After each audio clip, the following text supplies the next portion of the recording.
Ya. ¿Ya lo puso? Ya Sí. lo puse. Ah, listo, listo. Ahora sí. Ah, ya, gracias. Ya empecé la grabación. Bueno, gracias. Saludos. Vale, gracias a usted, profesora. Saludos, profesora Magali.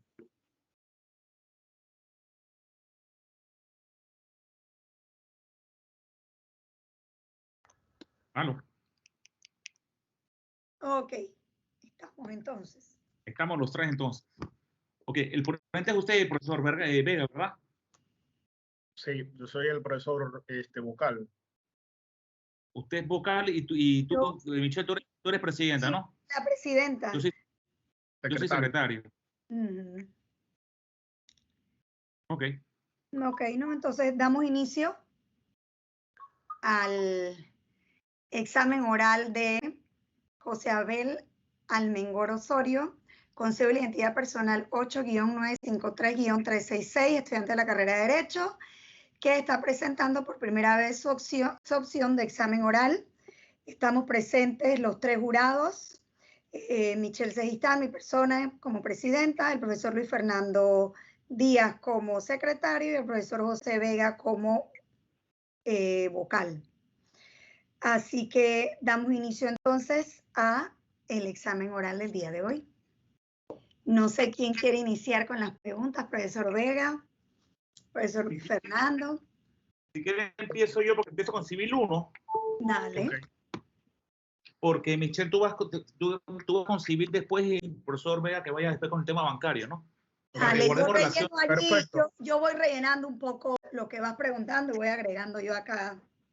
Yo es por un tema de guardar el orden de materias, ¿no? O sea, empezamos con Civil 1, 2, después pasamos al 3, 4, 5 de Michelle y después cerramos con el tema bancario de usted, profesor Vega. ¿Le parece que es así? Perfecto. Antes de iniciar, y perdone que nada más para que el joven sepa que cuando se van a deliberación, él tiene que retirarse y después ustedes dan su número de teléfono en el chat para que alguno de ustedes lo llame o él calcular un tiempo para luego volver a ingresar a la sala. Y durante la deliberación, entonces se suspende la grabación. Ok. Ok, estoy clara. Yo te iba a preguntar si no nos ibas a mandar tú a una sala aparte para nosotros deliberar en la sala aparte y él se quedara en la principal esperando, pero entonces él sale y regresa. Ok. Correcto. Ok. Excelente. Ok. Ok, démonos un segundito nada más.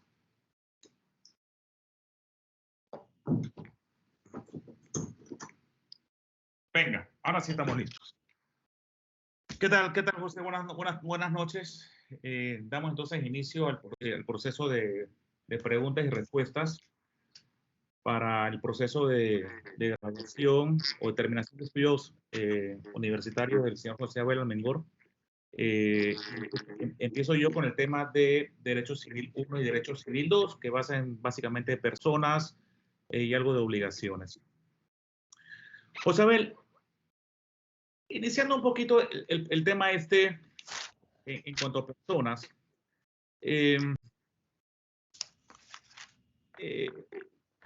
todos estamos claros de cuándo nace, en materia civil, cuándo nace una persona, ¿no? Y el Código Civil, el artículo 42, 43, lo habla claramente, ¿no? Que estipula que es persona todo ser de la especie humana que nace y se desprende del seno materno, aunque sea un instante, ¿no? Eso es un concepto básico que lo debemos dominar. Pero a veces en el tema de la muerte empiezan las dudas, ¿no? Que es donde realmente hay algún tipo de choque o algún tipo de situaciones especiales. La figura, en este sentido, hay dos figuras básicas que explican el momento de la muerte de la persona. Pues, en aquellos casos donde las personas son llamadas a sucederse entre sí. ¿Conocen estas dos figuras? ¿Puede explicar un poquito al jurado, por favor? Sí, serían las figuras de conmoriencia y premoriencia, que en conmoriencia básicamente se entiende que ambas partes, o sea, las partes que estaban por sucederse murieron a la vez. Entonces este se supone no se debe probar inicialmente, mientras que cuando hablamos de premoriencia se habla del caso en el cual una de las personas que estaba dispuesta a suceder a la otra se muere antes, y este sí tiene que ser probado ya sea por prueba pericial, por prueba documental o por prueba testimonial. Entonces bueno, básicamente eso. En la premoriencia no hay una transmisión de derechos entre dichas personas, mientras que la comoriencia sí. No, al revés. En la comoriencia no hay una... Por favor. Repite lo que acabas de decir de nuevo, por favor. Que en la comoriencia, como ambos mueren a la vez, no existe una transmisión de derechos, mientras que entre dichas partes, mientras que en la premoriencia sí existe porque se entiende que una persona muere antes que la otra y le transfiere los derechos. Entiendo. Siguiendo con el tema, este tema, ya que estamos hablando con temas de muerte, estamos claros que en materia civil podemos declarar la muerte, y normalmente la muerte clínica es certificada por un médico, el cual llena un acta de función donde estipula la hora, el motivo de la muerte. Y ese mismo documento es que generalmente se lleva ese documento el que se lleva a registro civil y se registra pues el tema de la muerte de la persona.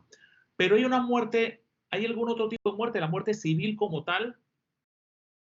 Bueno, se entiende la muerte judicial, se puede decir, que es cuando, bueno, no es muerte judicial, es presunción de muerte, que es cuando una persona estuvo desaparecida por 60 días después de haber nacido, o puede ser por, a ver, ¿cuánto tiempo más? Por 3 meses en un caso un siniestro, ya fuese una guerra, una inundación, este tipo de actos, o 5 años que haya estado desaparecido en una situación normal. Entonces, para un caso de declaración de muerte, no se necesita haber dado la presunción de muerte, no se necesita haber hecho una declaración de ausencia. Son dos figuras distintas. Y para que se dé dicha presunción de muerte, esta tiene que ser publicada en Gaceta Oficial y tienen que pasar 6 meses para que entonces entre a regir, sea aplicable a terceros. Ok. Para entender, si yo presento ante un tribunal civil una demanda, que es un proceso declarativo de presunción de muerte, el fallo, para que ese fallo quede debidamente ejecutoriado, repíteme qué es lo que debería pasar. Debe ser publicado en la Gaceta Oficial y deben pasar los 6 meses para que entonces ya se abra el proceso de sucesión. Es decir, se considera que está ejecutoriada la sentencia una vez publicada en la Gaceta y pasados 6 meses. No, primero tiene que ejecutoriarse la sentencia para que entonces sea publicada en Gaceta Oficial. Ok, está bien. Y una vez eso, yo podría iniciar un proceso de sucesión. Sí se puede iniciar el proceso de sucesión y entonces pueden venir las personas interesadas, ya sean los herederos testados, intestados o algún interesado que tuviese algo que ver con dicho bien. Sí, o sea, un proceso de herencia que puede ser testado, depende cómo lo haya fijado el fallecido. Exacto. O el presunto fallecido. ¿Sabes que esto es interesante? Y antiguamente ha habido casos muy curiosos dentro de la jerga jurídica porque hay gente que se ha declarado muerta. Yo no sé si ustedes han escuchado hace algunos tiempos cuando por ejemplo, en procesos de divorcio, la comparecencia no era personal y hay gente que se declaraba muerta para no pagar las pensiones y para no dejar nada a su cónyuge. Eso fue modificado y hay varios casos muy curiosos de eso en el mundo jurídico panameño. Pero la pregunta es, en el caso de que esa sentencia, bueno, se ejecuta y se inicia el proceso de sucesión, ya sea testado o intestado, y bueno, los herederos reciban los bienes del presunto fallecido.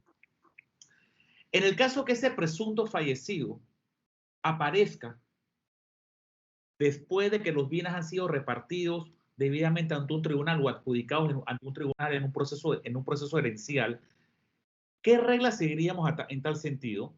En ese sentido, se le devuelven los bienes en el estado en el que se encuentren después de esa posesión.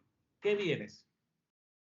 A los bienes que se hayan dado en sucesión se le devolverían en el estado en el que en el que estén al momento en que se declare no que se declare que la persona se note que no se había muerto realmente.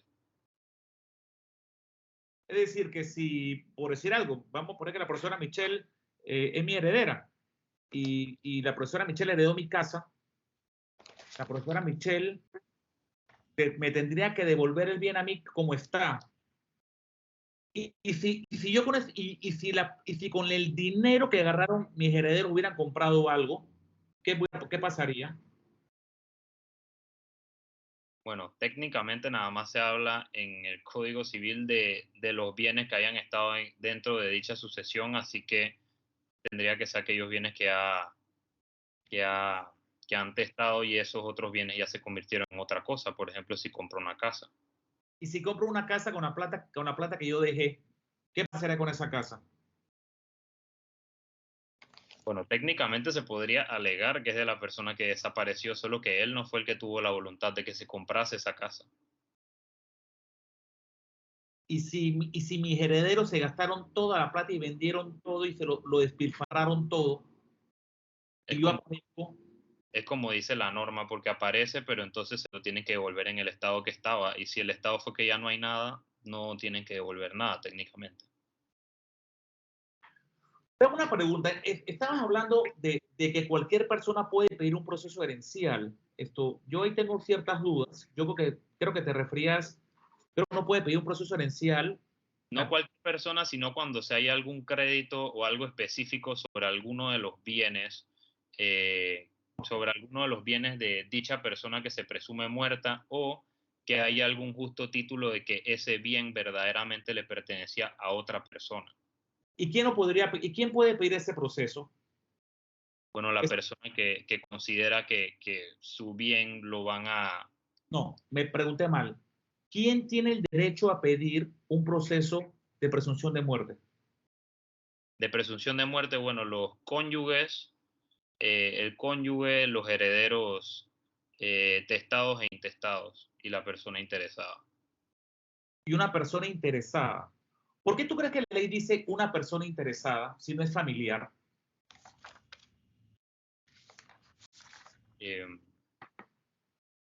Bueno, existen casos en los que no se tiene familia conocida de dicha persona. ¿O será porque a mí me den dinero o me deben algo, voy a una deuda y yo tengo algún interés en esa masa herencial? También por eso de lo que comentaba de que si se tiene alguna acción, ya sea privilegiado de cualquier tipo sobre algún activo porque se tiene una deuda, tienen derecho de resarcir esa deuda con los bienes que dejó la persona presuntamente muerta. Porque cuando una persona se muere o fallece, los herederos no heredan solamente los bienes, sino que heredan las obligaciones en los casos en los cuales acepten dicha herencia. Entonces no es como algo que desaparezca del todo. Entiendo. ¿Cuál es el derecho del feto bajo la norma civil? Bueno, se protegen sus derechos y los derechos están suspendidos hasta el momento que éste nazca. Y uno de los principales derechos que tiene, en teoría, según el código, es el derecho de nacer. Y que se protejan esos derechos que están suspendidos hasta que éste nazca. Okay. Bueno, colegas, yo por mi parte realmente creo que, para mi entender, lo que he preguntado, o sea, me lo ha respondido de manera correcta y rápida. Yo prefiero que continúen ustedes ya con el proceso de preguntas. No sé, creo que irás tú, Michelle. Sí, yo veo que has preguntado Civil 1. Básicamente voy a tratar de retomar el tema y la verdad es que tampoco lo voy a agobiar con tantos temas porque veo que el conocimiento lo tiene y eso es importante, nos damos cuenta desde el inicio, ¿no? Mira, yo voy a retomar algunas preguntas de Luis Fernando para quedar claro en esto. Él en su momento cuando te preguntaba, además de los herederos, en testamento, los llamados a testar por ley que pueden pedir en un momento dado la apertura a un proceso de sucesión. Él también te hablaba quién más. Inicialmente yo había escuchado cuando habías mencionado si alguien realmente era acreedor y demás, pero en función de ello, no debes olvidar un elemento muy importante y es un concepto que damos también en derecho civil, que es que siempre se hereda el patrimonio, ¿ok? Y eso va ligado con lo que él te dice. Entonces, en función de eso, ¿tú recuerdas lo que es el patrimonio y por qué decimos que se heredan los patrimonios? el patrimonio técnicamente es como la personalidad jurídica de esa persona. Mientras esa persona está en vida, que son tanto los bienes como las obligaciones, cuando alguien tiene patrimonio, no se entiende patrimonio como el concepto financiero básico de una persona que amasa una fortuna y la gente piensa que ese es su patrimonio. Realmente el patrimonio incluye tanto los bienes, el dinero, el efectivo, como las obligaciones, y en función de eso es lo que se va a transferir o lo que se va a poner en una sucesión. Ok, eso es importante que lo tengas claro, ¿ok? Porque de ahí la razón, creo que la pregunta de Luis Fernando, ¿quién más puede aperturar? Porque el patrimonio obviamente no solamente son esa masa de bienes que la gente cree, sino que son todos los activos y los pasivos que puede llegar a tener una persona, y por eso realmente los acreedores pueden ir, y ustedes estoy seguro que en familia aprendieron lo de los diferentes tipos de sucesiones a beneficio inventario, etcétera, pero estamos bien, ok. Yo creo que desde el punto de vista civil 1 vamos bien. Ahora, Luis Fernando, tú le ibas a preguntar algo de civil 2, ¿quieres que le pregunte yo algo general? Si quieres, nos vamos intercambiando tú y yo. Exacto, y ahí vamos, porque yo tengo algunas cosas que tú preguntaste, yo hice repreguntas aquí para agarrarlas y nos vamos ahí porque combinamos, porque realmente yo normalmente veo 1, 5 y 6. Venga. Así que aquí vamos a dar 2 y No hay 3. Dime una cosa, tú sabes que existen bienes específicos, bienes genéricos, ¿ok? Es una de las clasificaciones importantes que nosotros tenemos de bienes, y de esa clasificación nace un principio general de derecho muy importante. Cuando existe una obligación de entregar una cosa específica y esa cosa se pierde, ¿qué pasa con la obligación?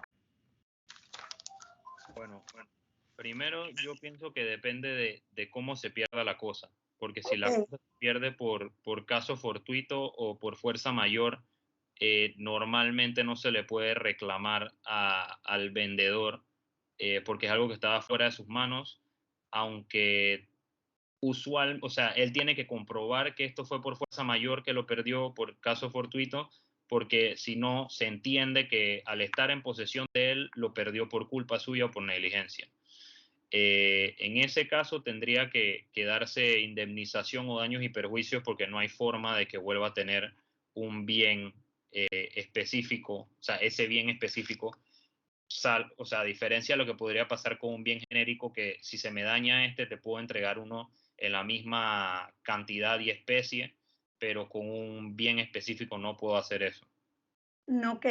¿Y por qué tú decías que con un bien genérico no lo puedo hacer? ¿Cuál es ese principio general que sale? ¿Tú te acuerdas? Una frase nada más.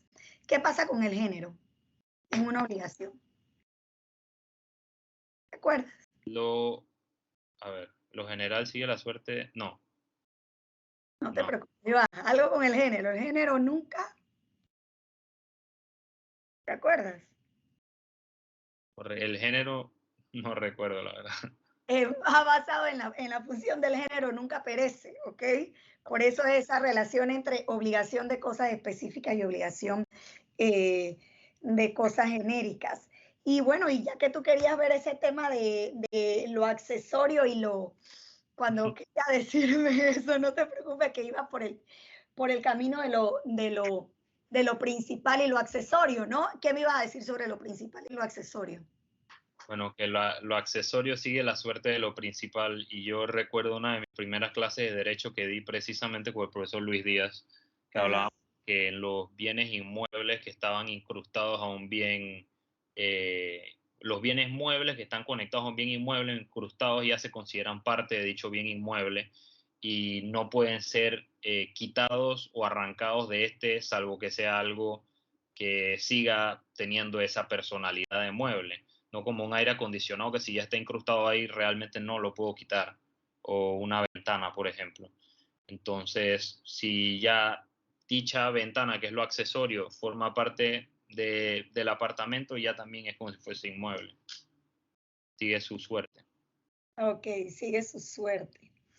En función de esa misma clasificación, por ejemplo, en materia de obligaciones, hay una parte en materia de obligaciones que habla de que con respecto a los bienes principales y accesorios, hay una parte que dice que cuando yo estoy obligada, cuando yo hago una contratación y estoy obligado a entregar una cosa específica, ¿qué más comprende? ¿Te acuerdas qué más comprende? Yo no especifico dicha cosa que yo tengo que entregar la principal. Si yo no especifico con qué viene incluida, le tengo que entregar todos los accesorios, salvo que yo haya dicho lo contrario. Entonces, si yo vendo un iPhone, yo lo tengo que vender con su cover y con sus audífonos y su cargador, porque yo no estipulé si lo incluía o no. Entonces, se sobreentiende que viene con todos sus accesorios. Cuando voy a la feria de carros y me quieren vender un carro y me lo enseñan el carro con las alfombras y todo, y cuando llego no había alfombras y demás, ahí obviamente tenemos una reclamación porque tiene que irse con un accesorio. Ok, importante. A ver, ¿qué más sobre obligaciones? Luis Fernando, ¿quieres preguntar algo más allí? Las formas de extinción de la obligación, no sé. Iba a pasar un poquito por allá.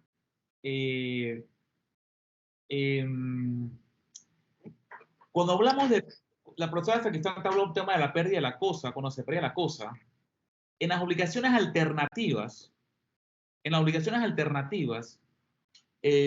cuando el deudor, o sea que bueno, primero, la obligación alternativa estamos claros que es la que otorga la posibilidad al deudor de entregar o de pagar una u otra cosa, y la escogencia siempre queda al margen del deudor. Pero cuando se pierde o se extravía o se deteriora una de las cosas que forman parte de la obligación, ¿qué regla se sigue?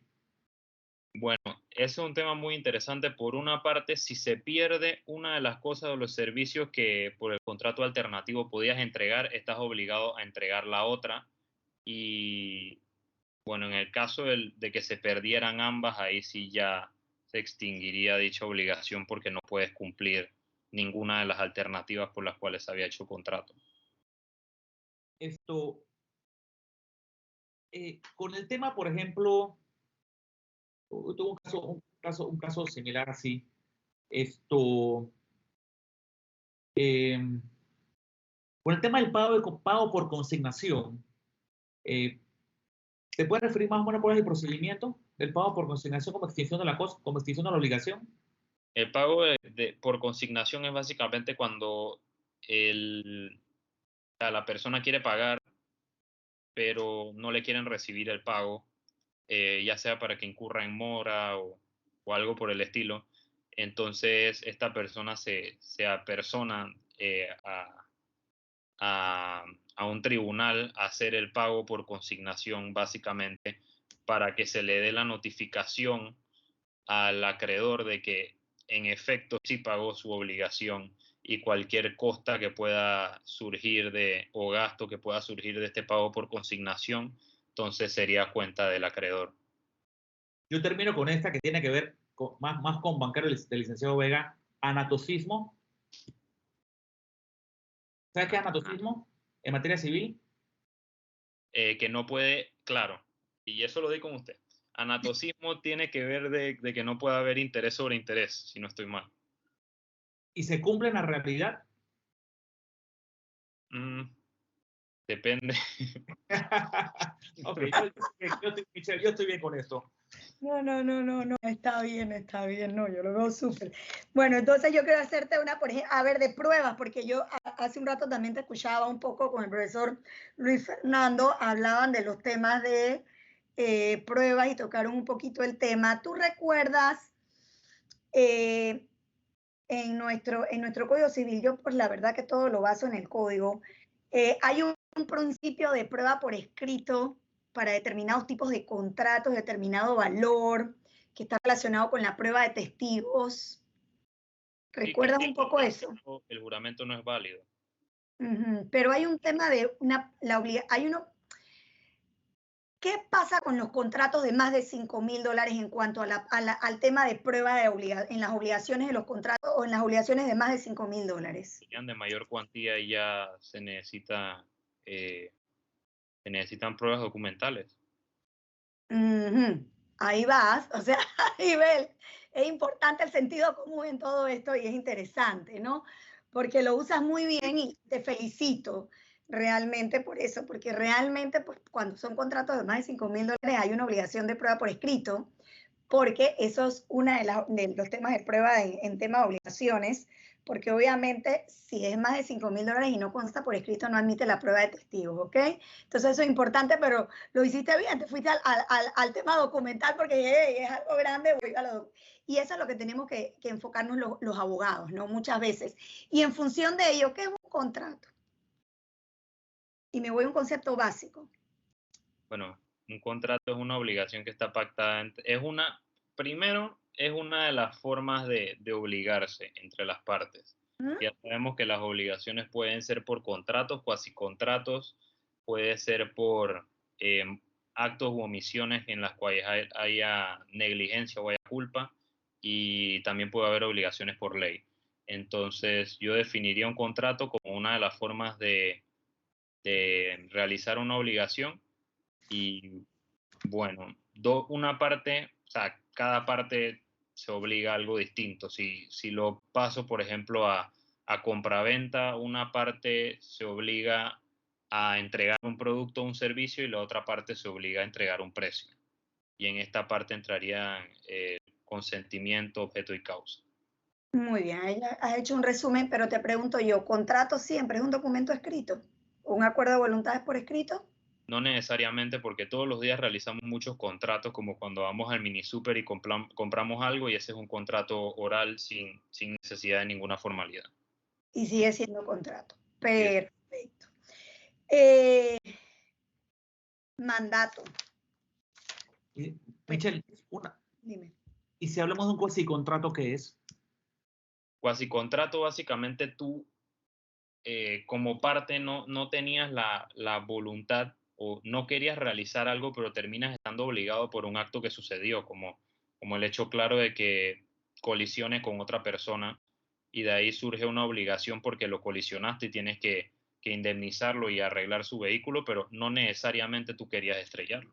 En los elementos del contrato falta la voluntad. De los contratos falta la voluntad, en cuasicontratos no. Hay objeto y causa, más no voluntad. Pero no hay voluntad, exactamente. Mandato, a ver, vamos a ver, no te preocupes en esta. En un contrato de mandato, tú sabes que una de las formas de terminación del mandato es la muerte, ¿verdad? Si a pesar de la muerte del mandante, el mandatario sigue ejecutando ciertos actos, ¿ok? ¿Esos actos son válidos? ¿Tienen efectos? ¿Puedes recordar? Si no, nada más dime no y no te preocupes. No puedo recordar con detalle, siento que de todos modos depende de la voluntad de las partes, de lo que se haya pactado en el momento preciso, pero hay ciertas obligaciones que se traspasan después a las personas que obtienen los bienes, así que no veo por qué la respuesta rotunda tendría que ser que no. No, okay. No, yo te la pregunto, pero como te digo, si no, no te preocupes, porque esta, como digo yo, siempre es una un poco más rebujada, pero nada más ahí es más que nada que si el mandatario no conocía de la muerte del mandante, pues los actos sí tienen efecto. Si la conocía, pues obviamente no. Ok, un tema más que nada de conocer. Ok, yo creo que nos ha hablado de los conceptos, ya nos hablaste un poco de los requisitos para que haya un contrato, consentimiento, objeto y causa.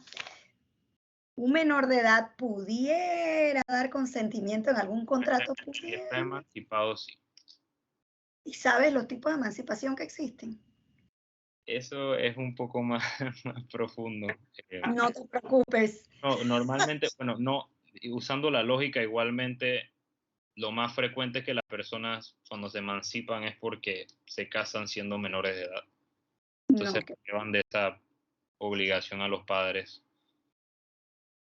Ok, las dos emancipaciones que tenemos, una es la de casado, pero ya en Panamá los menores de edad no se pueden casar desde el año 2015. Ya se prohibió el matrimonio entre menores, pero todavía nuestro Código de Familia habla de la emancipación por razón del matrimonio, o sea, derogaron una parte y no la otra, así que está bien porque al final existe la normativa, así que no hay ningún problema. Y la otra pues es la de mayor de 15 años. A ver, diferencia esencial entre los contratos de compraventa y los contratos de arrendamiento. Bueno, en una compraventa se tiene la intención, bueno, la compraventa es un contrato traslaticio de dominio, se tiene la intención de trasladar la propiedad de una persona a la otra sobre un bien, mientras que el arrendamiento, de cierta forma, nada más lo estás poniendo a disposición para que utilices un bien ajeno a cambio de un precio. Ok. Y en la compraventa el precio siempre debe ser ¿cómo? Determinado o determinable. Ajá. ¿En dinero o signo que lo representa. Ok. Y regresando un poco también a la pregunta de los temas de presunción de muerte que hacía el profesor hace un rato y con el tema de la compraventa. ¿Qué pasa con la compraventa de un bien inmueble ajeno? ¿Y cómo lo podemos comparar el mismo concepto para la compraventa de bien mueble ajeno? Es interesante porque el jurista Narciso Arellano en su obra nos hablaba de que los bienes inmuebles no se podían vender si eran de otra persona, mientras que los bienes muebles sí se pueden transferir a pesar de que sean de otra persona. O sea que sí está prohibido realizar la transferencia de un bien inmueble que no sea propio, que sea ajeno. Ok, y ahí yo nada más voy a recordarte un poco lo que te preguntaba el profesor Luis Fernando en la presunción de muerte. Si la persona regresa y ya se le vendieron sus bienes, como los había heredado, ¿esos contratos son nulos o no son nulos? La persona los había heredado, acuérdate, tú dijiste, después de la presunción de muerte... Michelle, no me sé la respuesta. ¿Ah? Ni yo me sé la respuesta. Pero si ya los heredé, ¿son míos o no son míos? Técnicamente son míos, pero se originaron de algo si que... yo los vendo a un tercero, ¿ese contrato es nulo? Técnicamente no es nulo, pero se originaron de algo que ya no es cierto. Sí, pero era mío y era lo que te preguntaba. ¿Qué puedo recuperar? Para que sepas, recupero el precio de la venta, ¿me oíste? Eso es lo que vas a recuperar.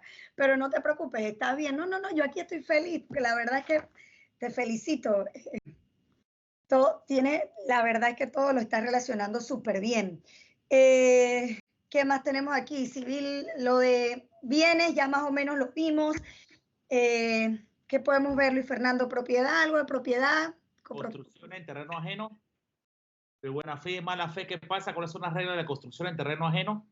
Las reglas de la buena fe y la mala fe. Si es de mala fe, pierde absolutamente todo lo que construyó la persona que lo construyó y el propietario del terreno tiene derecho a que destruyan todo lo que se haya construido a costa de la persona que actuó de mala fe. Y bueno, cuando hay buena fe, ¿sí? Y cuando hay buena fe, las dos partes. Cuando hay buena fe de las dos partes, pues se mantiene. Hay una división, hay un tema de... a ver, esa estaba más complicada porque hay que ver de quién era el terreno, de quién era lo que se utilizó para construir y quién lo construyó. El que siembra o construye en terreno ajeno hay que verificar, ¿no? Si el que lo construye de mala fe, si ambas partes actúan de mala fe o si ambas partes actúan de mala fe, ¿no? Si fuese buena fe. Si ambas actúan de mala fe, se siguen las reglas de la buena fe. O se alquila o se paga por el costo de los materiales utilizados para la construcción. Esa básicamente es la regla, ¿no? Okay. Sí, esa es la regla general, exacto. No, pero esa está... A ver, ¿qué más? Va a haber propiedad, limitaciones, no sé, no, yo creo que son... ¿Sabe algunos límites al derecho de propiedad? Límite al derecho de propiedad. Piensa, sentido común, nada más usa el sentido común. La propiedad, recuerda el concepto de propiedad, ¿ok? Que la propiedad es algo que yo tengo y yo puedo hacer lo que yo quiera con ella, ¿ok? Frente a todos, contra todos, todos están obligados a respetar mi derecho a propiedad porque es el elemento, el ejemplo principal o el derecho real por excelencia, el derecho real pleno, ¿ok? Todos lo respetan y no necesito intermediarios, ¿ok? pero hay ciertas limitaciones al derecho de propiedad, porque siempre decimos que un requisito del derecho de propiedad es que yo no necesito intermediarios para ejercer mi derecho de propiedad. ¿Tú estás de acuerdo con eso? Para reformularte la pregunta. No necesariamente, porque, bueno, ya que fuimos por ese punto, las personas que son menores de edad necesitan tener un tutor, al igual que las personas que son sordomudas sin la capacidad de leer ni escribir, o sea, que no pueden expresarse, y las personas que padezcan de demencia, por ejemplo, y técnicamente sí tienen un intermediario para poder ejercer la propiedad de sus bienes, la administración. Y si vas a hacer una construcción, tienes un terreno libre y puedes hacer lo que quieras con ella. Puedes construir lo que quieras en tu terreno, ya que es tu propiedad. Depende de la zonificación, no necesariamente. ¿Y eso, Eso mismo. eso qué es? La zonificación, por ejemplo, donde No, viven mis abuelos. No. ¿Qué es eso entonces? Lo que tú hablaste básicamente es una incapacidad a uno obligarse. Son los sordomudos que no saben leer, los dementes. Es la limitación a la propiedad. Limitación. Constitucionalmente lo establece. Creo que el artículo 45, 54 de la Constitución te lo establece. Los límites de la propiedad. Uno básico. Gravamen.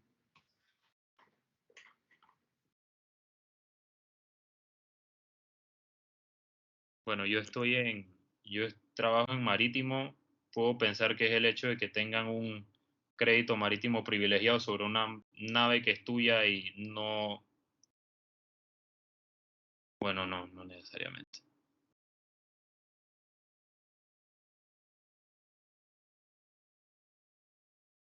Está bien. No, que ya que hablábamos un poco de los gravámenes, la hipoteca, pues ya que nos vamos a ir a algunos gravámenes, pues vamos a irnos hasta la hipoteca, que quizás el profesor también Vega te pregunte algo sobre eso.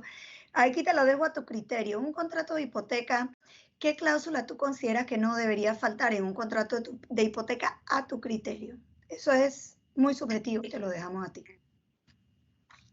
¿Qué cláusula?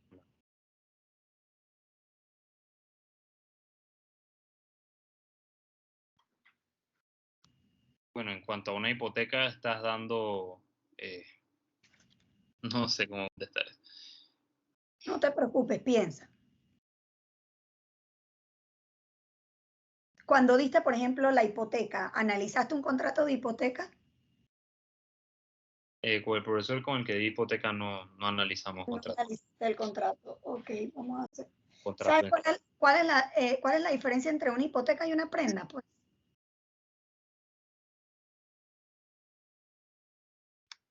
bueno, sé de la prenda hipotecaria no, de la prenda hipotecaria no, del préstamo prendario conozco de los bancos que te dan un préstamo, pero en base a un bien que tú estás dando que sostiene esa obligación. ¿y ese bien que le diste, qué tipo de bien es? Bueno, en ese caso, un préstamo prendario usualmente puede ser dinero, un bien Okay. mueble. ¿Pero es mueble o inmueble?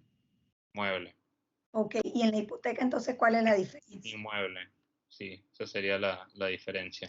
Ok, Porque ¿solamente puedo dar inmueble o pudiera dar en una hipoteca un mueble también? bueno, depende, si el mueble está incrustado al inmueble ya se considera un inmueble. Ok, y a ver, por ejemplo, una prenda, tú me hablaste de una prenda de banco, ¿ok? Entonces, ¿quién tiene el dinero? ¿Quién tiene el dinero? Que tú me estás diciendo que se quedó en el banco. Bueno, perdón, ya te di la respuesta. Yo estoy como el caballo blanco de Napoleón. Ok, me hablabas. Lo que pasa es que me dices, yo lo que te quería era ver como el tema de la cláusula, pues la voy a dejar porque sé que no han analizado, no me dices que no han analizado contratos. Por eso quería saber la diferencia real entre la prenda y la hipoteca. Ok, una de ellas tiene que ver con el tipo de bien y la otra tiene que ver con la prenda y la hipoteca son derechos reales de garantía. Ok, y se constituyen ¿para qué? Para garantizar una qué. Para garantizar la obligación. Ajá, que es una obligación principal. Por ejemplo, el caso del profesor José Vega, él podrá ver que hay una obligación principal que puede ser en este caso un préstamo, ¿ok? O En el caso de la hipoteca, ¿quién se queda con el bien que da en garantía? En este caso se lo dieron al profesor acá de bancario, que es nuestra entidad bancaria en este caso, para ir entrando un poco en el tema de él. Se lo dieron a él, ok, él te da el préstamo y tú le vas a dar garantía en una hipoteca. ¿Qué le vas a dar de garantía?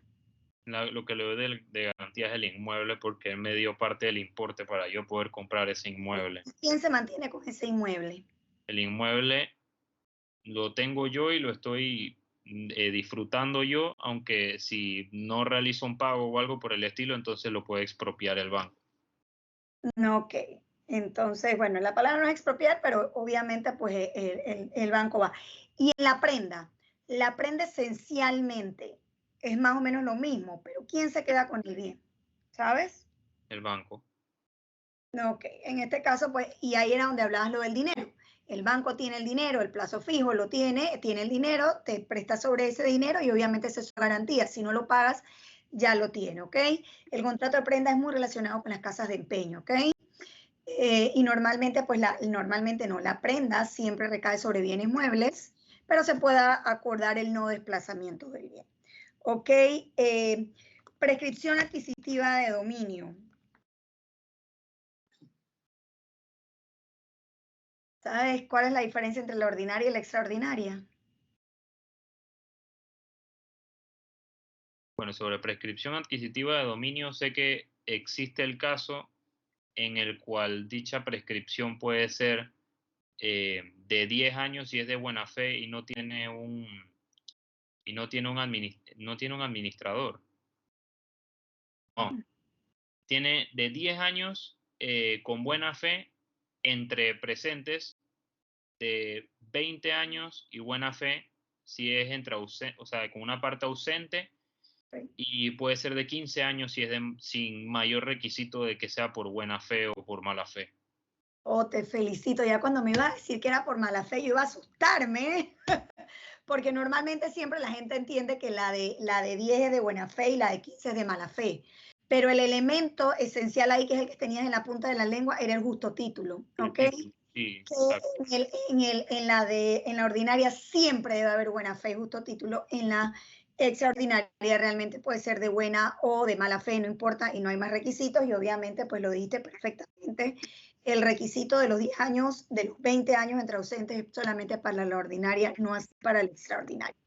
Y yo te pregunto, si tú tienes una finca o tu papá tiene una finca y tiene un capataz en la finca, ese capataz pudiera en algún momento apropiarse de la finca.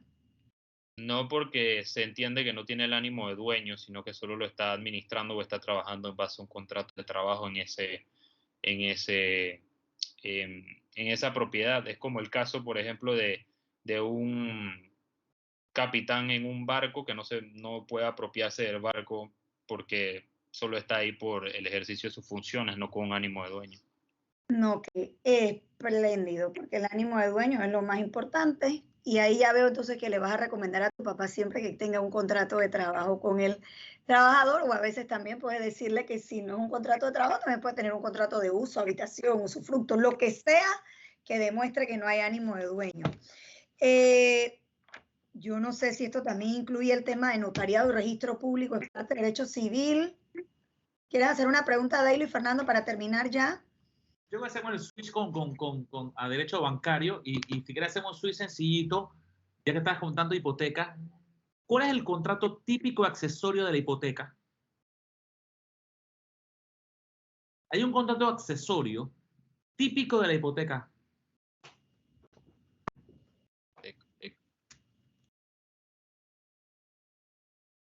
¿Te ubicas?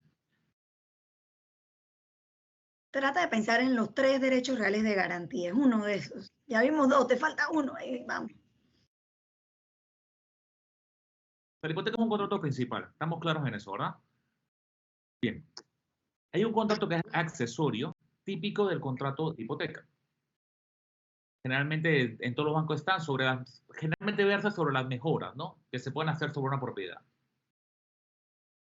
Es el contrato anticrisis. Listo, ya esas son preguntas ya rebuscadas. Que, Sí, todavía la anticresis cuesta un poco. tenemos 1 hora aquí, listo, venga. Yo Sí. Llevarla. Yo creo que por acá, yo creo que estamos bien. Hay cualquier cosa ahí con la parte bancaria o cualquier otra pregunta, pero yo creo que por el lado de acá de civil, yo creo que está clarito. No hay más que decir. Por nuestra parte, creo que sí. Ahora le damos entonces el switch aquí a la parte bancaria. Buenas tardes, José Abel. Buenas tardes. Bueno, ahora que seguimos con el tema de los contratos, me gustaría que me definieras qué es un contrato inteligente y cómo funciona. Un smart contract. Un contrato inteligente es aquel que se realiza en base a tecnología y es de ejecución instantánea, o sea, no requiere de ningún tipo de intermediario. Y una gran diferencia que tiene esta con los contratos civiles, por ejemplo, que los contratos civiles están escritos en términos legales, mientras que un smart contract está escrito en términos de programación, básicamente, y simplemente se ejecutan. Ok, pero la ejecución, ¿cómo sucede? Se necesita de yo puedo llevar ante un tribunal la resolución de un contrato inteligente. No tienen, o sea, es algo de voluntad de las partes, no tiene mucha, en ese aspecto es un poco más frío. Cuando se cumple una condición determinada se ejecuta. Automáticamente. Sí. Ok. No hay necesidad de notariarlo, Técnicamente no. ¿no? Porque es un lenguaje de programación, ¿no? Con respecto a eso, ¿qué uso se le está dando en la banca a los contratos inteligentes?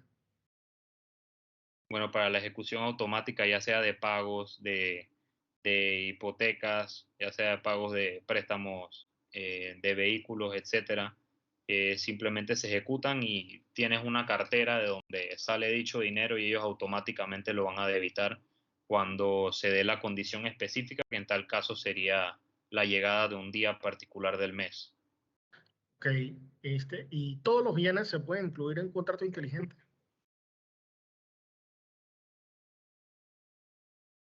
Bueno, en estos aspectos digitales prácticamente todos los bienes pueden digitalizarse técnicamente. Se pueden tokenizar de cierta forma. Pero me refería más que todo a la parte de conectividad. Si yo te quiero vender una silla, bueno, si yo te quiero vender una silla, y esa silla yo te la puedo vender a través de un contrato inteligente. Es distinto porque ahí sí habría algún tipo de interferencia de que yo tendría que entregarte la silla. No es como un smart contract que se debita solo de la cuenta o se realiza un pago, se realiza una acción particular, sino que acá sí habría de cierta forma una intermediación personal que no va de todo con el lenguaje de programación que tiene un smart contract. Entonces, lo que me quiere decir es que únicamente se pueden indexar a los smart contracts los bienes que tienen conexión a Internet. Sí. Ok. Por ejemplo, un préstamo para un carro. La computadora del carro está indexada al smart contract. La persona deja de pagar, incumple. ¿Qué pasaría ahí? ¿Cómo se ejecutaría el incumplimiento del pago? El carro dejaría de funcionar, básicamente. No realizas el pago, entonces eso manda un tipo de comando al vehículo y el comando, o sea, va a ejecutar que no funcione más el carro. Perfecto. Tema de fintech. La definición de fintech, y dame 3 ejemplos de fintech. Bueno, es básicamente la integración de la tecnología en el sector financiero, en el cual también se ve este aspecto de no intermediación. De los así más importantes está en el sector inmobiliario, las fintech. También está en los mercados de bolsa y mucho en los métodos de pago como PayPal, por ejemplo, en el cual no hay verdaderamente un intermediario porque todo se está realizando entre las mismas personas técnicamente. No se necesita de una entidad bancaria.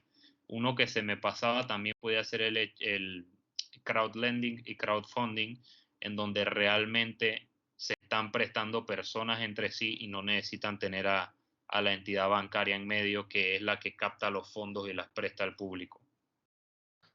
Ok. Bueno, ahora que hablamos de la descentralización financiera, dame un antecedente de cómo se origina el Bitcoin.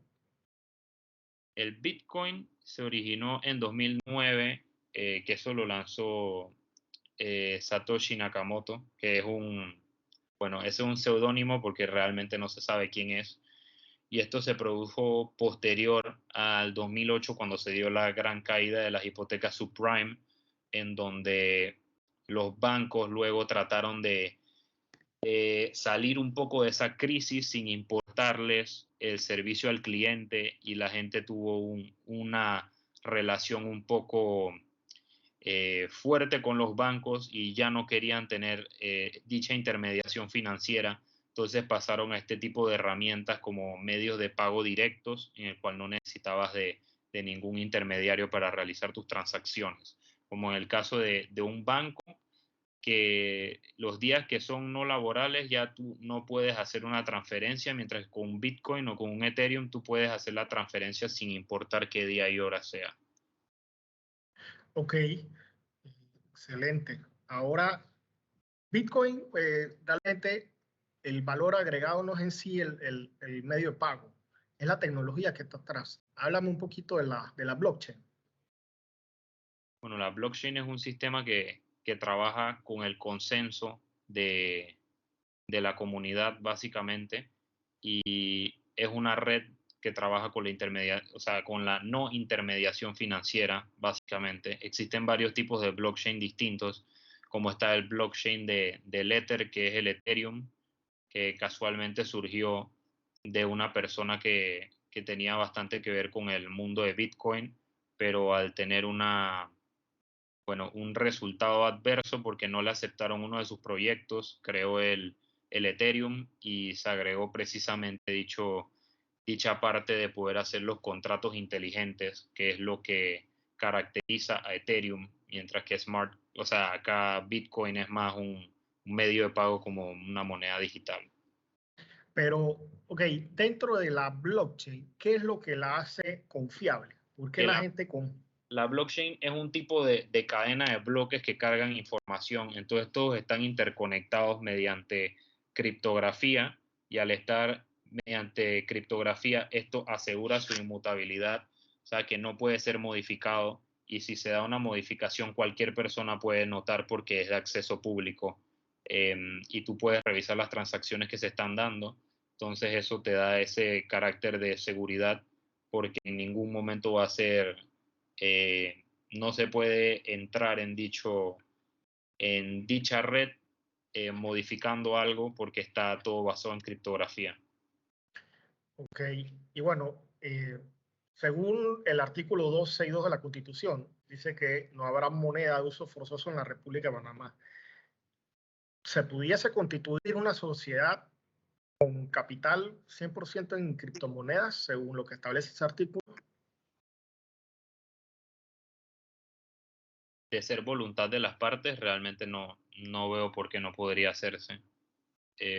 También hay que irse un poco a la definición que tenga la Constitución o el Código Civil sobre qué es una moneda, porque teniendo estas nuevas figuras, como por ejemplo las criptomonedas, hay que entrar a profundizar realmente qué es considerado moneda o signo que lo represente. Pero yo considero que sí podría hacerse si fuese la voluntad de las partes que constituyen dicha organización, porque eso sería ley entre esas partes. Ok, vámonos al tema de compliance de fintech y cripto. Y yo puedo darle trazabilidad a todas las transacciones que han salido de mi wallet. Sí. ¿Sí? Dicen realmente que el Bitcoin lo utilizaban para lavar dinero, esto es algo que siempre se ha dicho, pero siendo realistas, no hay nada más traqueable, o sea, no hay nada que sea más revisable realmente las transacciones que se dan dentro de la blockchain, porque es algo que todo el mundo puede ver.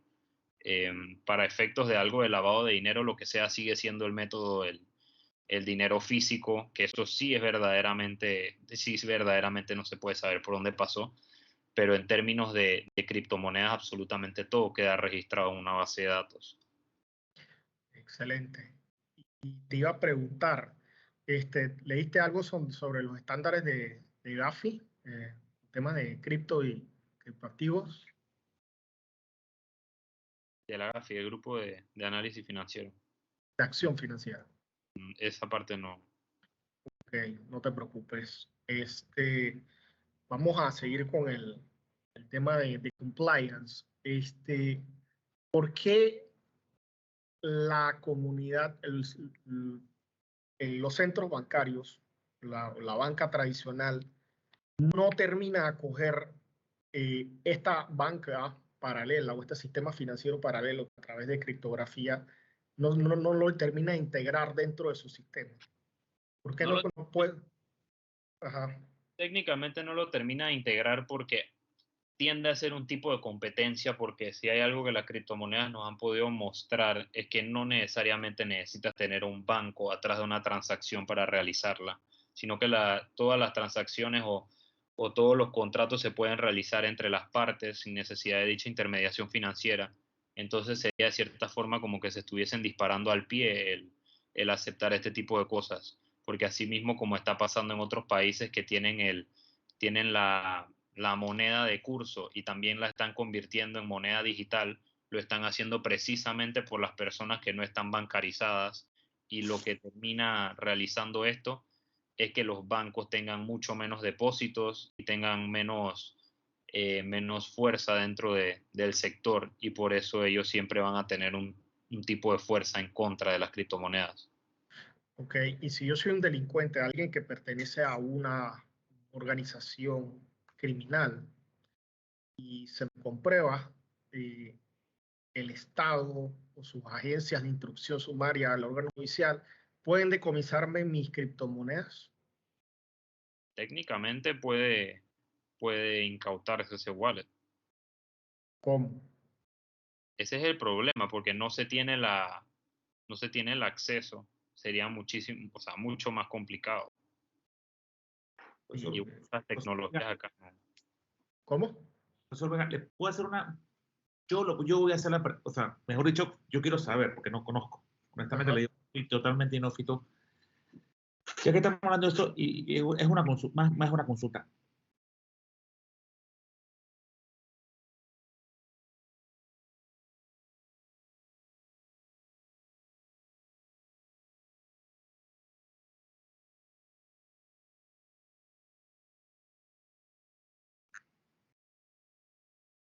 He tenido casos donde clientes míos han sido extorsionados y se les ha obligado a pagar en criptomonedas. Ok, eso es un ransomware. Ajá. Sí, correcto. Sobre todo en temas de secuestros de software y de plataformas. Eso es cifrado de información y después te extorsionan y el pago lo tienes que hacer en criptomonedas. ¿No? Lastimosamente, eso es un problema, y usted sabe que si no te lo dan en las 24 horas, te mandan un correo que te van a borrar todos los sistemas, y una compañía, por ejemplo, esto cuesta no solamente el software, sino las cuentas por pagar, las cuentas por cobrar, se pueden perder una cantidad importante de dinero. Cuando una persona, o sea, el rastreo de la criptomoneda, ¿dónde uno la rastrea, José? O sea, la pregunta, porque me la responda José, que va a ser... Bueno, está bien, dale, responde la José. Que pronto va a ser un colega. Si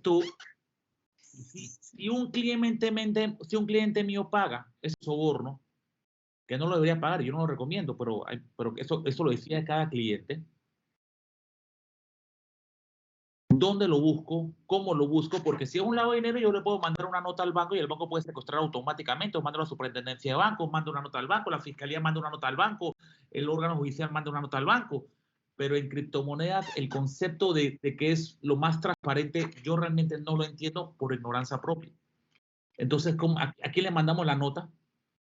Realmente ese es el problema. Al ser una cuestión absolutamente descentralizada y que se basa en el consenso dentro de la misma sociedad, es algo que tú vas a tener la información de a quién le pasó dicho dinero por la blockchain, porque toda esa información está abierta al público, pero de ahí a poder hacer realmente una acción legal es algo complicado porque no hay una intermediación de algo, primero, un ente regulador del mismo no lo hay del todo, y al ser descentralizado tendría que pasarse a ver algo de el mismo consenso dentro de esa comunidad. Las cuentas tienen nombre personal, domicilio, cédula, ubicación. O sea, yo puedo ver el tipo que tiene la criptomoneda, ver sus datos personales.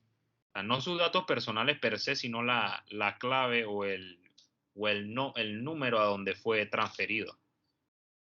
Ese es su tipo. Y en los países que se ha prohibido la criptomoneda, varios países de Europa ya se la han prohibido, ¿qué pasaría? No, técnicamente no la puedes usar, pero... Ok. Listo. Era para yo saber que todo era alimentación propia. Ok, ahí lo puedo ayudar un poco, profesor Fernando. Mire, los wallets tienen una clave que se llama la clave pública, que es como la cédula de la wallet. Y cada vez que tú haces una transacción, ya sea de depósito o de ingreso-egreso dentro de esa wallet, siempre va a usar el mismo código de la clave pública, su mismo ID. Entonces, eso se le puede dar trazabilidad. Va a llegar un momento es que la persona quiere cambiar eso, convertirlo en divisa. Hay varias formas de convertirlo en divisa. Puede ser a través de ATMs, cajeros automáticos. Por ejemplo, en Multiplaza hay uno, en el Sortis hay otro, en el JW Marriott hay como 15 aquí en Panamá. Entonces los cajeros automáticos sí tienen cámaras y todo esto, reconocimiento facial, que identifican por lo menos a la persona material que realiza la conversión. Y ahí se puede dar por lo menos con el autor material. También están las casas de cambio de criptomonedas que también te piden llenar un formulario, copia de tu identificación, eso ahí también se puede rastrear, o haciendo el cambio a través de un tercero, que eso ya es mucho más difícil. Pero profesor, todas esas órdenes, yo entiendo lo que usted me quiere decir, pero si yo pongo una denuncia, ¿cuál es la fortaleza que tiene, por ejemplo, el Ministerio Público o el órgano judicial? ¿A dónde va a mandar esa nota? ¿Quién va a ser el ente regulador que va a decir, el señor, la cuenta número 134335, quiero que me den la trazabilidad de dónde ha recibido y quién es el dueño de esa cuenta? Okay, eso va a depender del wallet, de la aplicación donde abra el wallet. Hay empresas que son muy serias y muy celosas con ese tema, como es Coinbase o Binance, que Coinbase incluso es una empresa pública que cotiza en la bolsa. Entonces se le tendría que mandar el Ministerio Público a hacer una asistencia internacional a Estados Unidos para que le mande la información a Coinbase y según las leyes de ellos, su constitución, entonces puedan develar la información si se trata de un delito de crimen organizado, lavado de dinero. Es así como se obtendría la información. Pero si lo haces desde una wallet donde no te piden requisitos de conocer a tu cliente ni nada de eso, es muy difícil dar con el que está detrás. A menos que por la IP. Pero hay wallets que ocultan la IP. O sea, en la vida real es muy complicado. Sí. Es así. Ok, Josabel. Hablaste que la banca se dio cuenta que no puede competir con este sistema descentralizado. Primero porque no lo controla ningún estado, no lo controla ningún banco central. Es la misma comunidad, a través de forma democrática y transparente, que es la que le atribuye la seguridad a las transacciones.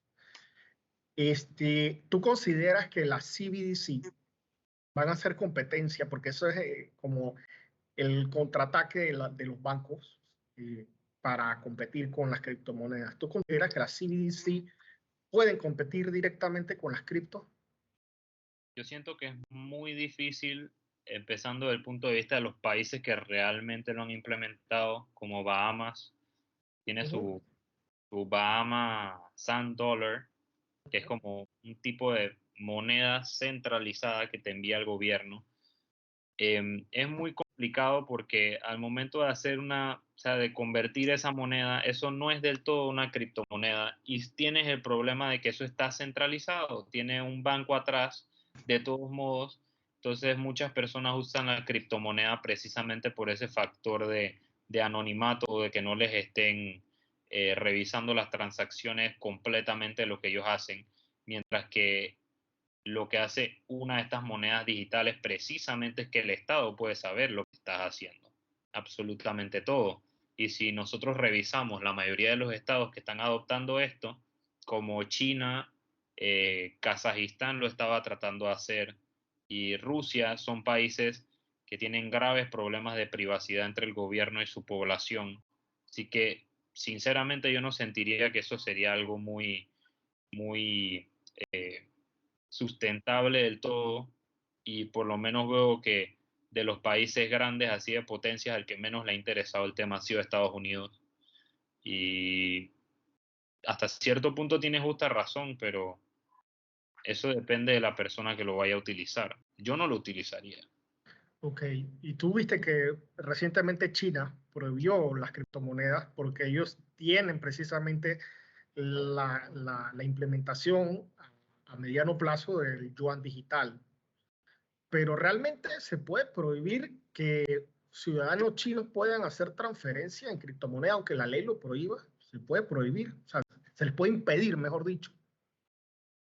Técnicamente no tiene una regulación interna del todo al ser una cuestión descentralizada, pero esas personas tendrían que responder a la ley aplicable de su país hasta cierto punto.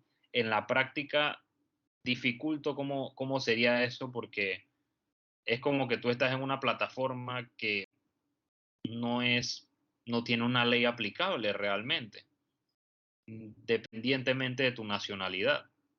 O sea, el gobierno no tiene cómo controlar que tú, no tiene cómo impedir que tú transfieras o recibas Y es criptomonedas. que lo puedes estar haciendo de una cuenta que haya sido instaurada en otro país y no pueden saber que fuiste tú. Entonces, ¿cómo hace un gobierno, o cómo tienes las fuerzas posibles, tanto en personal como en dinero, para rastrear este tipo de transacciones?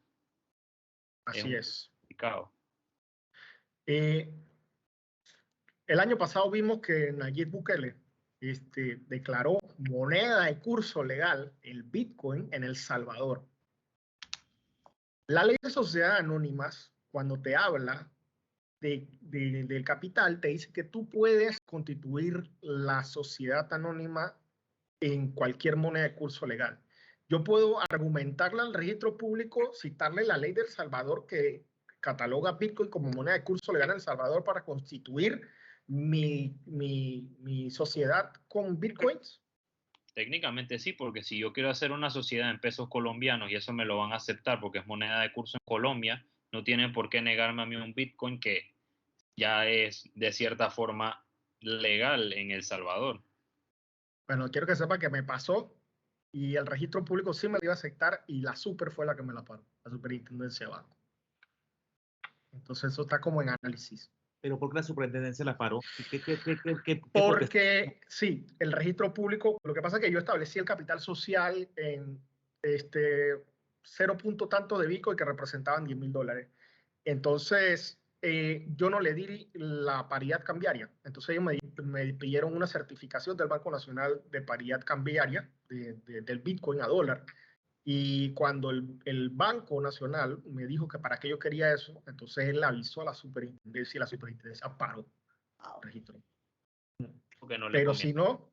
si no hubiese sido la primera sociedad con capital 100% en Bitcoin, constituida por lo menos en América Latina. Ahora, el otro problema sería después ir al banco a abrirle una cuenta. Pero tiene una salida. Porque no, si le pone el capital, o sea, si el capital no lo dimos en acciones, el capital nominativo ya.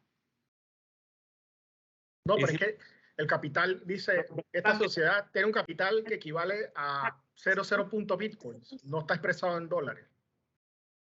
Entonces ahí el registro me pide la certificación de paridad cambiaria del Banco Nacional y el Banco Nacional entonces le notifica a la superintendencia de banco lo que yo quería hacer.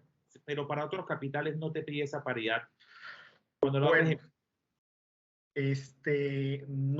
no necesariamente, pero para ellos sí, porque era un tema, ellos no tenían cómo comprobar.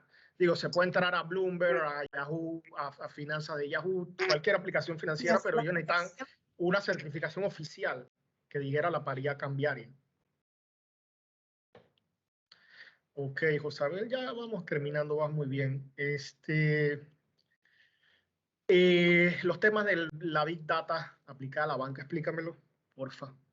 Bueno, con la cantidad masiva de datos que tenemos hoy en día, porque estamos bombardeados de información, sucede que las entidades bancarias, al igual que las financieras, van tomando esa información y no hacen lo que se hacía antiguamente de almacenar dicha información, sino que utilizan esa información en provecho de sus servicios bancarios.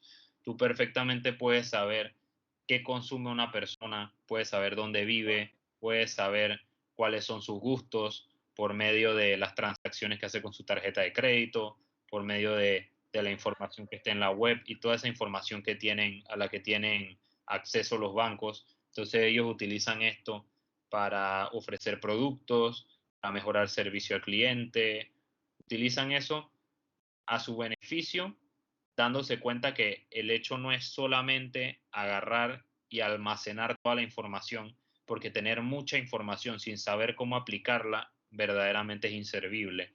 Entonces lo han utilizado en diferentes aspectos también para saber qué productos crear y la acogida que podrían tener en un cierto grupo de clientes.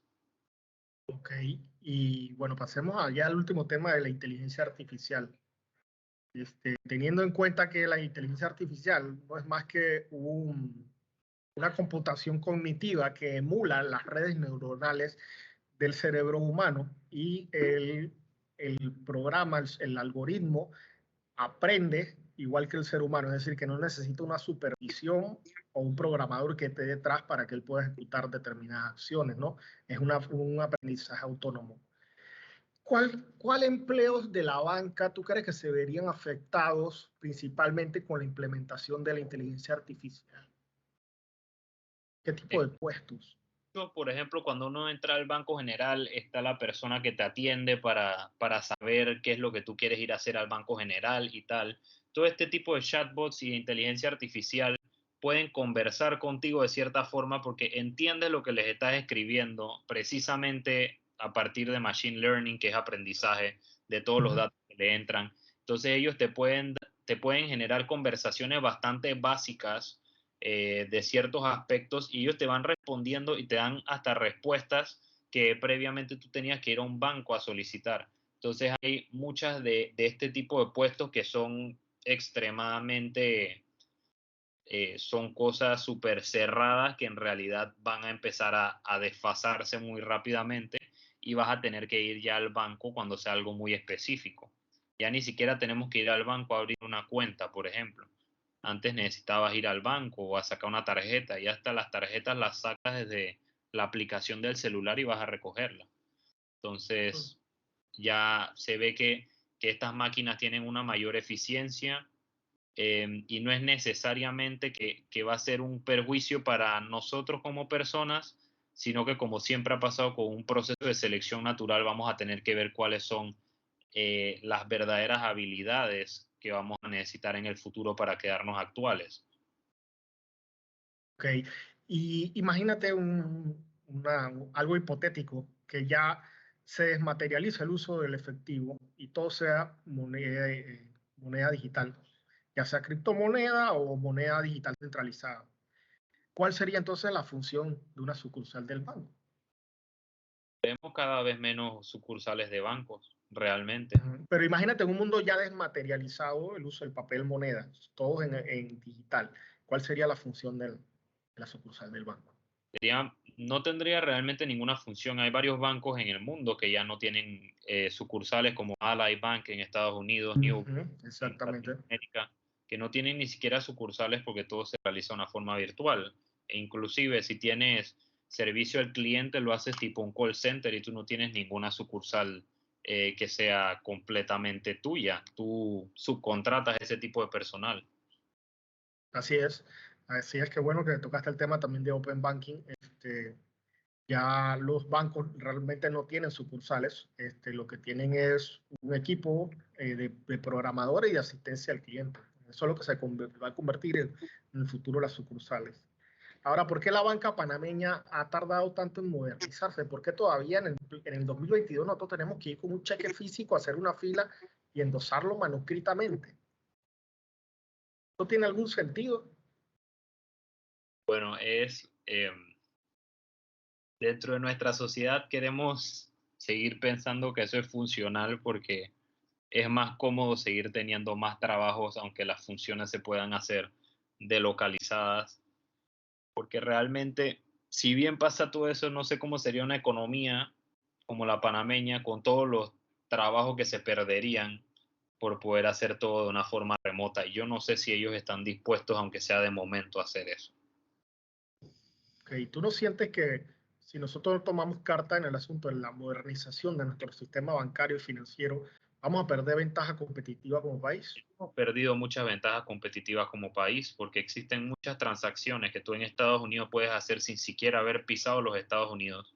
Y en Panamá te piden que lleves cédula y que lleves un talonario y que lleves 10 cosas, pero eso también tiene que ver mucho con las listas discriminativas que nos han hecho, discriminatorias que nos han hecho las autoridades. Porque realmente, si yo voy y yo abro una cuenta en Suiza o yo abro una cuenta en Luxemburgo, a mí no me van a decir absolutamente nada, pero como a ellos no les conviene que vengan a hacerlas en Panamá, van a decir que somos el peor país del mundo y que hacemos lavado de activos y todo eso, cuando ellos hacen lo mismo y hasta peores cosas.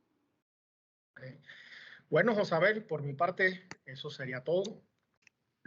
No sé si los otros profesores tienen alguna observación. No, nos reunimos 5 minutitos y entonces entras para ya llenar esto y listo, ¿les parece? Perfecto. Ok. Ok, entonces me voy. Hay que dejar de grabar Ah, cuando Josabel salga. Voy a esperar que se salga para detener la grabación. sí, yo la puedo tener aquí si quieres. Ah, bueno, está bien. Yo Ya abandono. listo.